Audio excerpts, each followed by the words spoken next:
বাণিজ্যিকভাবে বিদ্যুৎ সরবরাহের অপেক্ষায় দেশের একমাত্র বায়ুভিত্তিক বিদ্যুৎ কেন্দ্র কক্সবাজারে বায়ুভিত্তিক ৭ মেগাওয়াট কেন্দ্রটিতে চলছে পরীক্ষামূলক উৎপাদন। সেখানে তৈরি হওয়া পরিবেশ বান্ধব প্রতি ইউনিট বিদ্যুতের দাম পড়বে প্রায় ১৮ টাকা। বহুমুখী উৎস থেকে বিদ্যুৎ উৎপাদনের লক্ষ্য পূরণে ভূমিকা রাখবে কেন্দ্রটি। রিপোর্ট করছেন রিশান নাসরুল্লাহ।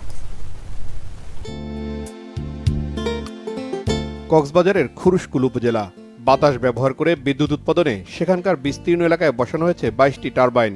বাতাসের গতিবেগের সাথে ঘুরছে টারবাইন, উৎপাদন হচ্ছে বিদ্যুৎ। প্রতিটি টারবাইনের উৎপাদন সক্ষমতা ৩ মেগাওয়াট। বায়ুভিত্তিক বিদ্যুৎ কেন্দ্রের কারণে বছরে কক্সবাজারে কার্বন নিঃসরণ কমবে ১০৯ টন, সালফার ২৬ টন এবং নাইট্রোজেন অক্সাইড ৫১ টন।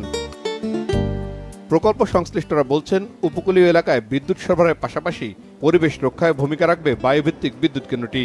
দেশের উপকূলীয় এলাকায় এ ধরনের আরও প্রকল্প করতে আগ্রহের কথা জানান চায়না পাওয়ারের প্রতিনিধি হ্যান কুন।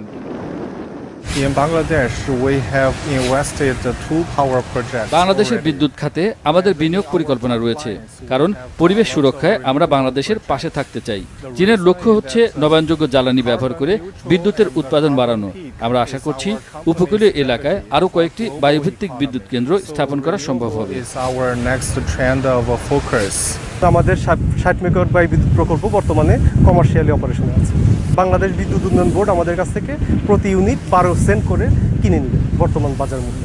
আসলে কনভেনশনাল পাওয়ার প্ল্যান্টের মধ্যে তো আমরা নিজেদের ইচ্ছায় জেনারেশন আপ ডাউন করতে পারি না, এটা সম্পূর্ণই ন্যাচারাল বাতাসের উপর ভিত্তি করে।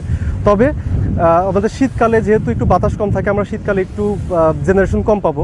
তবে আমরা খুবই আশাবাদী যে এই বিশেষ করে মনসুন টাইমে আমরা আমাদের ক্যাপাসিটির সর্বোচ্চ ব্যবহারটাই করতে পারবো। প্রত্যেকটি উইন্ড টারবাইন প্রায় ৫২ মিটার পার সেকেন্ড পর্যন্ত ঝড়ো বাতাসও খুব সহজেই অনায়াসে সহ্য করে নিতে পারে এবং আমরা আশা করি যে ৫২ মিটার পার সেকেন্ড বা তারও আশেপাশে বাতাস হলেও আমাদের এই বিদ্যুৎ প্রকল্পটিতে কোনো ক্ষতিকর প্রভাব ফেলবে না।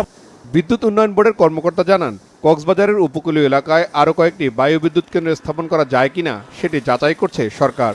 বর্তমান যে টেকনোলজিটা, এই টেকনোলজিতে আমাদের দেখা যাচ্ছে যে ৩ মিটার পার সেকেন্ড যদি বাতাসের গতিবেগ থাকে তাহলে আমরা উৎপাদনে চলে যেতে পারি, যেটা মানে আমার ফুল কক্সবাজারে আছে এবং কোথায় আমরা বেশি পাচ্ছি সেই জিনিসটা আমাদের এখন পরীক্ষা নিরীক্ষার কাজ চলমান আছে।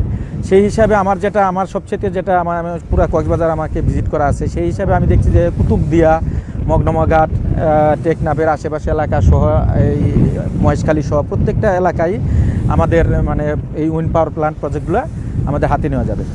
চীনের অর্থায়নে বায়ুভিত্তিক এই কেন্দ্রটির নির্মাণ কাজ শুরু হয় ২০২২ সালে। প্রকল্প বাস্তবায়নে খরচ হয়েছে প্রায় ১১৭ মিলিয়ন মার্কিন ডলার।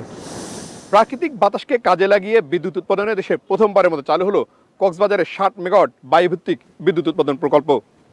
দেশের বিস্তীর্ণ উপকূলীয় এলাকায় এ ধরনের বায়ুভিত্তিক প্রকল্পের সম্ভাব্যতা যাচাই করতে পারে সরকার, কারণ জলবায়ু পরিবর্তনের ঝুঁকি মোকাবেলা এবং পরিবেশ সুরক্ষা ও কৃষিজমি রক্ষা করে বায়ুভিত্তিক বিদ্যুৎ উৎপাদনই হতে পারে আগামীর হাতিয়ার। রিশান নাসরুল্লাহ, বাংলা ভিশন, খুরুশকুল, কক্সবাজার।